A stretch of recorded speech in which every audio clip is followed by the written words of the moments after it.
is to make them more beloved, because love is the glue of the marriage. The reason why Hashem changes is because it's worth lying to change even a scratch in Shalom Bayis, because the essence of a successful marriage is the love. You have to work on the love, and that's the first of the 10 of the mistakes. Going out, love notes, gifts, everything that a couple in love have to be doing. The second really dumb mistake is not working on the respect. Respect means please and thank yous, not interrupting.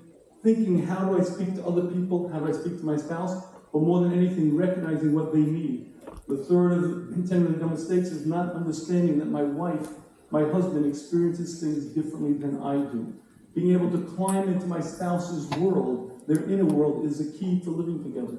Mistake number 4 is what? No, that's 5. 4. Ladies, communication. Understanding that communication means something different to a woman than it does to a man. I mean, gentlemen, you gotta learn to listen, you gotta learn to share, you have to learn some of the oohs and the ahs. And ladies, you gotta understand that your husband doesn't have as much tolerance for it as your friends do. Keep your girlfriends, but connect. And mistake number 5 is don't change your spouse. Now, I want to finish with one last story. I think this story encapsulates what a successful marriage is, and it's the most romantic words I've ever heard.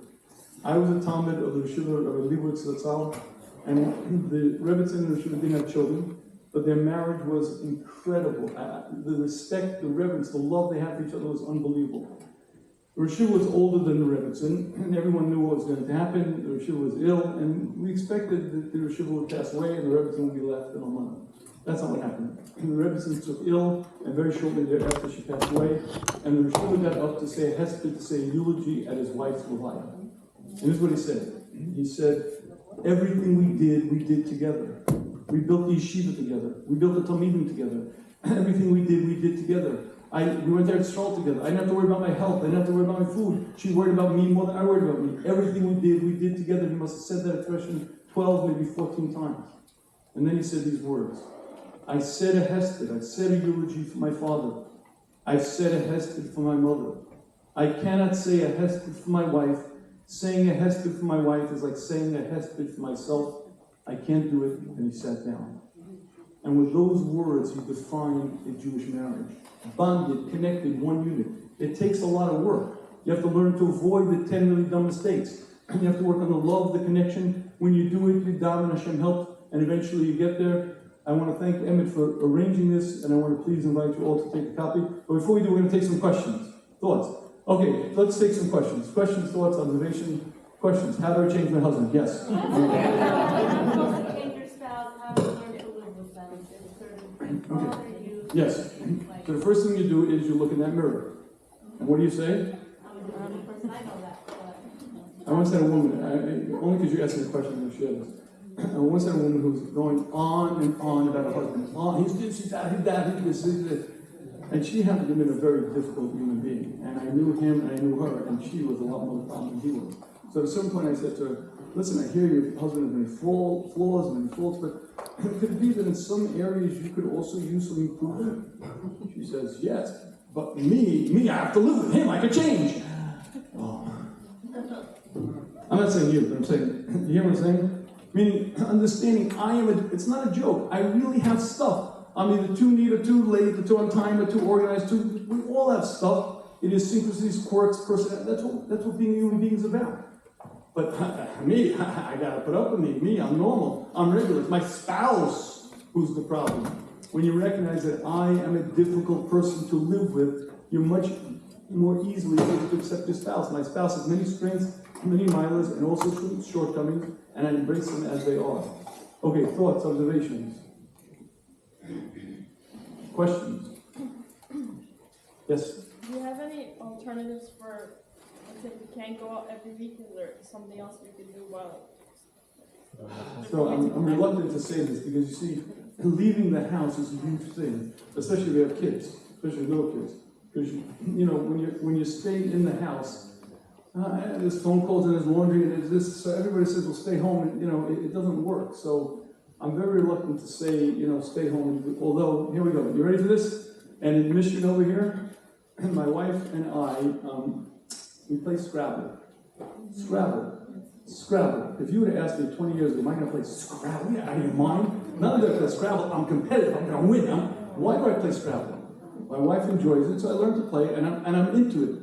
Now, playing Scrabble is something we do together, and we do it kind of regularly, and it becomes almost like a date night. But here's the point, though. Most of my kids are married.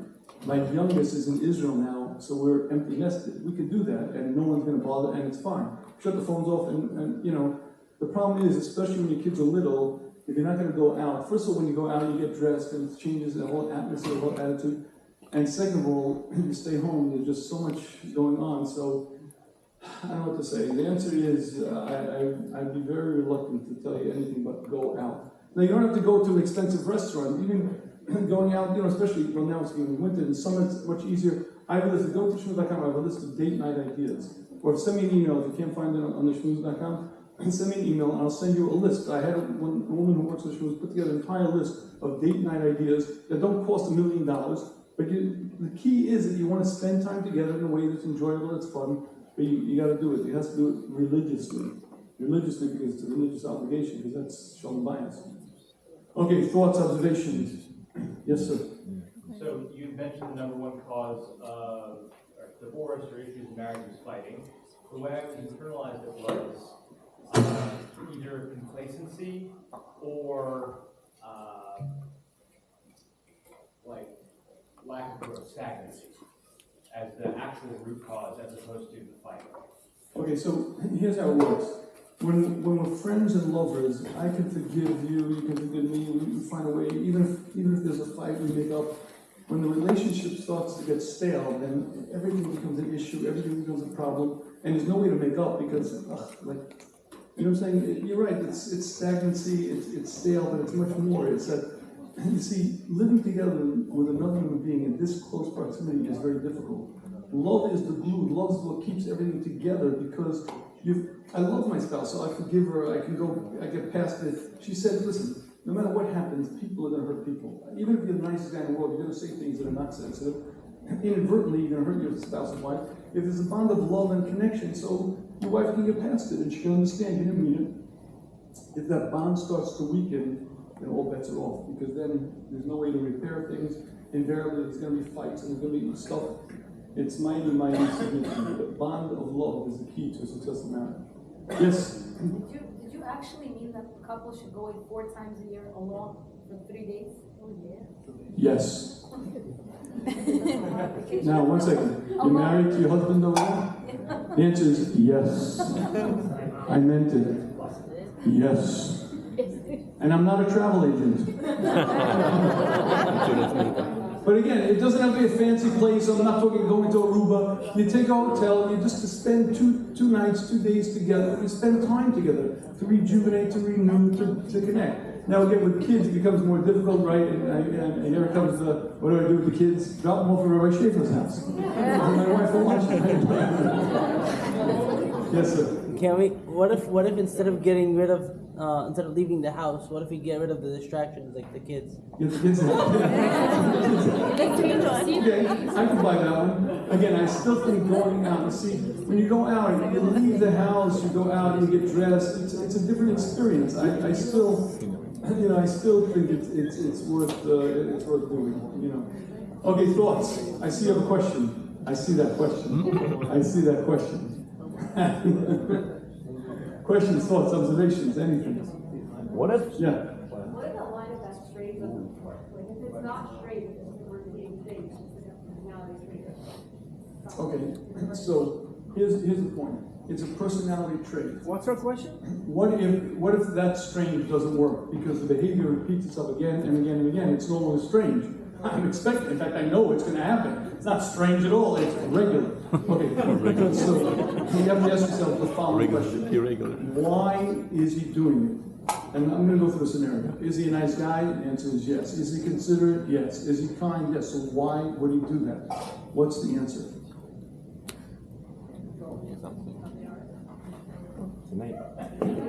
That's how the good Lord made him.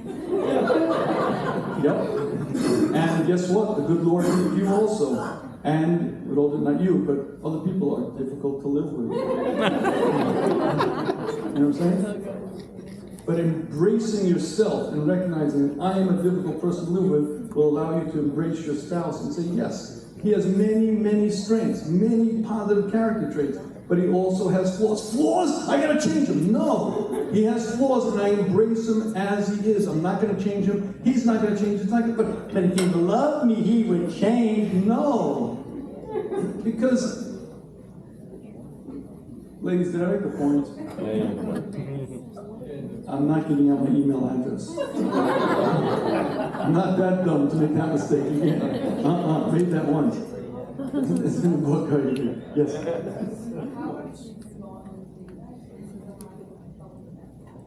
Okay.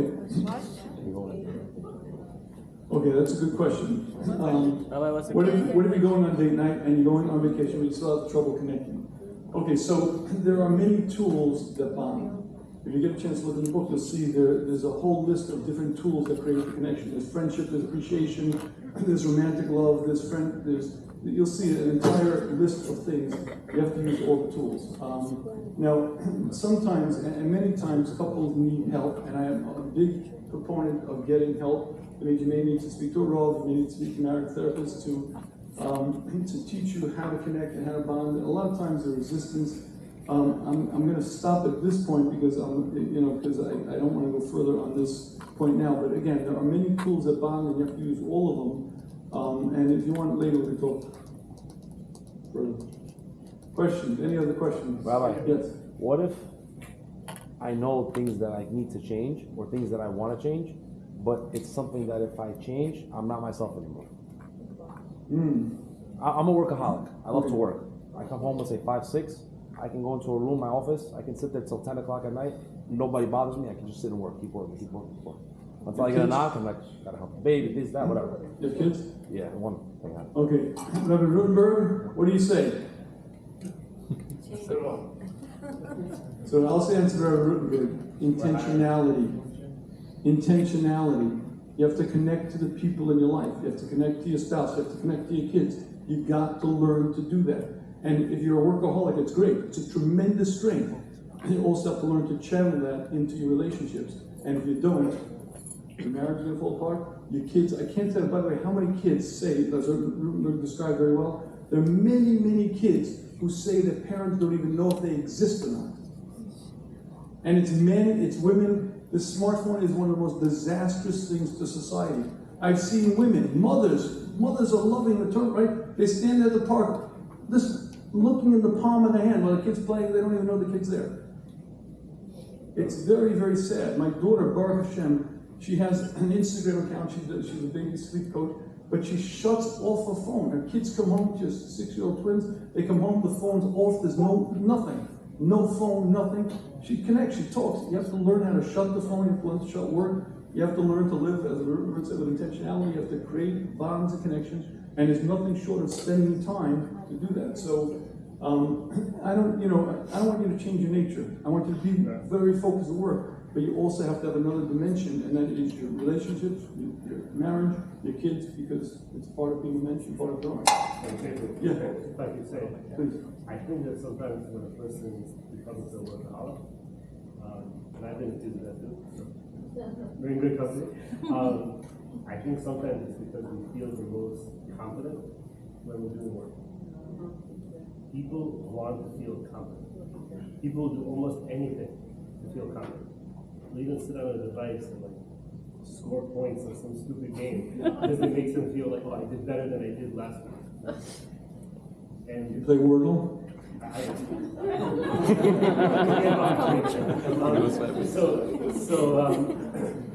What I was just to say is that I personally feel like anyone who's a workaholic is not fully healthy. I don't believe it's fully healthy. Now, there's all different levels, but I think that a person should strive to be in harmony with themselves and to learn how to feel confident in other areas. The famous joke is the guy, it's not a joke, he plays out every single day. In his office, he's respected, his clients are like, oh, you're having such a good deal, his bosses are happy with him, he's making a difference in people's lives sometimes in the medical field, and then he comes home and it's like, you're late, what's wrong, what's happening, you know? And a lot of times he doesn't feel so confident, and then it becomes a cycle. Because he doesn't feel confident, he's not so engaged. When he's not engaged, He's not getting a lot of good feedback. He's not getting that feedback loop. You know, there's a habit loop that gets people to feel confidently good about things, and then they want to do more of those things. So because he's not getting that feedback, he's more and more subconsciously doing things where he feels more confident. I hear him. Thank you. Okay, one last question. Yes. That's just my husband. I just wanted to know is there space for like talking like when we were dating we said where we want to be, and then like let's say we're not there yet, like where's the space for like inspiring each other, or like like he knows there are certain things I want, I know there's certain things he wants, and like there are definitely like I feel like you were saying like it's not passive aggressive, but there are certain like actions you'd be like this would help you there, I'm not trying to change you, but like obviously. Okay, so here I have a mission for you. I want you to focus on growth. I want you to focus on change. I want you to focus on becoming great. But focus it on you, not. But okay, just like to connect it, so like let's say like there were certain things like that I was told like in a relationship it's just like doubting kind of like whatever. But Yeah, doubting is good. Talk to God, not to your husband. Unless you think your husband's God, which that's okay. That's good. Then it's okay. Then it's fine. But if I'm doubting for something for myself, I understand like it like kind of self-actualizes. But if I'm doubting about something for him, then doesn't it suddenly like internalize and become kind of like angry, like something like put it on the So then don't doubt him.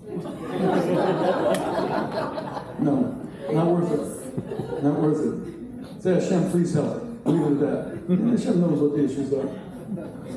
Yeah. All right, ladies and gentlemen, thank you. Please take a copy of the book.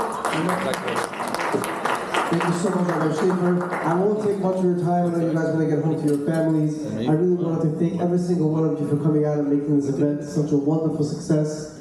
Ever since I came to Emet, my goal is to bring the couples division really to the next level. A lot of us, we have families, it's not so easy to get out, so just to do a lot of different things. And we're doing different things for different people, for different reasons. We want to bring them closer to Torah, that's really Emet's goal. Stay tuned for the emails that are coming from Emet. Like Rabbi Rudenberg mentioned, on December 5th, we're having Rabbi Frank to talk